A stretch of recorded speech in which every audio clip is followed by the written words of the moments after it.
उसको तोड़ते हैं तो उसको नहीं दर्द होता? ऐसा उनके घर वालों का सवाल है मेरे माध्यम से। नहीं, आप ठीक कह रहे हैं। देखो, किसी आप ना गेहूं को चबा जाइए जी, चने को चबा जाइए, दालों को चबा जाइए, तो वो रोती नहीं है, चीखती नहीं है, उसमें रक्त नहीं होता, हड्डी नहीं होती, मांस नहीं होता, वो चीखती नहीं है, चिल्लाती नहीं है ना। पर आप मुर्गी को मारिए तो वो चीखेगी, चिल्लाएगी, भागेगी, खून है, हड्डी है, मांस है ना। एक्चुअली सिद्धांत है ना। देखो, इतने सारे मर्द हैं, लेकिन इतने सारे मर्दों में एक मर्द ऐसा है जो आपका हाथ पकड़ के रह सकता है, आपका हाथ पकड़ के घूम सकता है, कोई कुछ नहीं बोल सकता, क्योंकि वो आपका पति है ना। समाज ने आपको इजाजत दे दी, आपकी मांग भर गई, मंगलसूत्र आ गया, अब समाज ने स्वीकार कर लिया कि ये मर्द, ये पुरुष अब आपका पति है। अब आपको दूसरे पुरुषों के साथ देखा गया तो आप अच्छे नहीं माने जाएंगे। तो जैसे समाज ने एक पुरुष के संग, एक स्त्री के संग इजाजत दे दी, शास्त्र ने इजाजत दे दी कि आप इसके साथ रह सकते, ये लीगल है, उसी तरह आपको गेहूं, चावल, अंकुरित अनाज चीजें, दाल, चावल, सब्जी, रोटी खाना लीगल, वेद ने आज्ञा दे दी, ये खा सकते हैं। मांस के लिए आज्ञा नहीं दी। पतिव्रता नारी पराये मर्द के संग, पराये पुरुष के संग घूमेगी तो समाज उसे ठीक नहीं कहेगी। उसी तरह हमें शास्त्र आज्ञा करते हैं कि हमारे ठाकुर जी, हमारे राम फल खाते हैं, हमारे राम फल खाते हैं, दाल, चावल, साग, सब्जी, बादाम, काजू ये खाते हैं, तो हमारे राम, हमारे कृष्ण खाए, मतलब वेद ने आज्ञा दे दी कि आप ये खा सकते हैं, ये खाने का पदार्थ है। मांस शेर के लिए है, बिल्ली के लिए है, कुत्ता के लिए है। क्या आप कुत्ता हैं? क्या आप बिल्ली हैं? क्या आप शेर हैं? क्या आप चीता हैं? नहीं। फिर जब हम मनुष्य हैं तो मनुष्यवत व्यवहार करें जी। हम वो ना खाएं जो हमारे लिए नहीं है।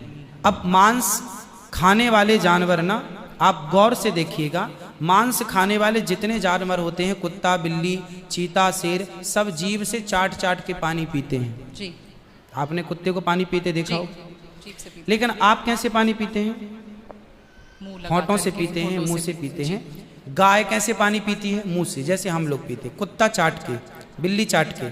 मतलब शाकाहारी जानवर और मांसाहारी जानवर दोनों ईश्वर ने बनाए हैं। गाय को आप मांस परोसिए, नहीं खाएगी, वो बकरी को मांस परोसिए नहीं खाएगी, भैंस को मांस परोसिए नहीं खाएगी। जब जानवर जानवर होके अपने धर्म में अड़े हैं, तो हम इंसान क्यों अपना धर्म छोड़ रहे हैं? अब जो मांसाहारी जानवर होते हैं, उनको आप ध्यान से देखना, उनके पांव में नाखून होते हैं, जबकि शाकाहारी जानवर के खुर पाए जाते हैं। जैसे गाय का खुर होता है, बकरी का खुर होता है, भैंस का खुर होता है, जबकि चीता का, शेर का, कुत्ते का, बिल्ली का।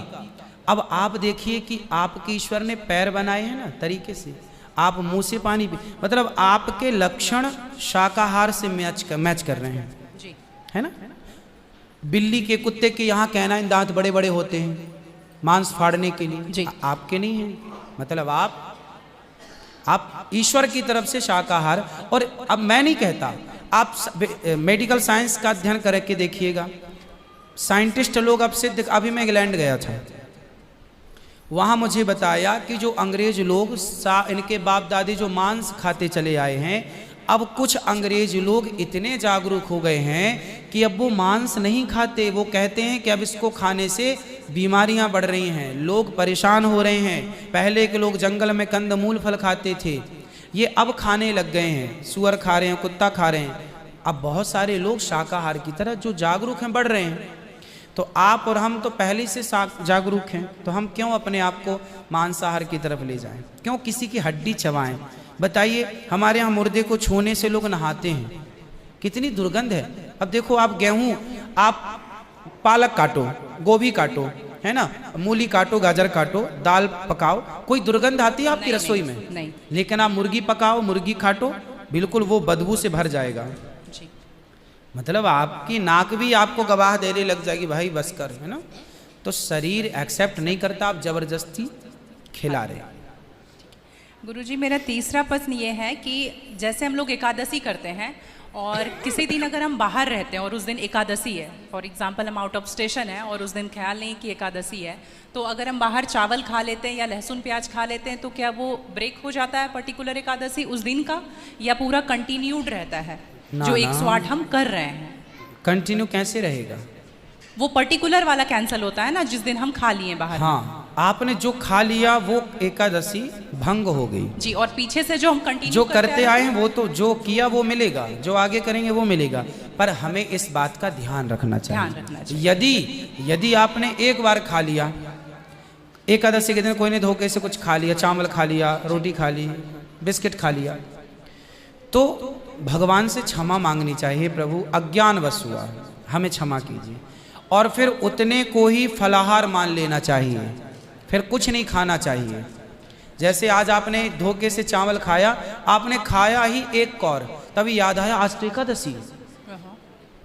अब आप बोलेंगे नहीं, हे प्रभु अपराध हुआ, क्षमा, भगवान का नाम जप करो और उसको ही अब मान लो कि अब मेरा पारण हो गया, अब फिर मैं कुछ नहीं खाऊं, तो फिर वो पूरी एकादशी मान ली जाएगी। गुरुजी मेरा चौथा सवाल ये है कि आप कहते हैं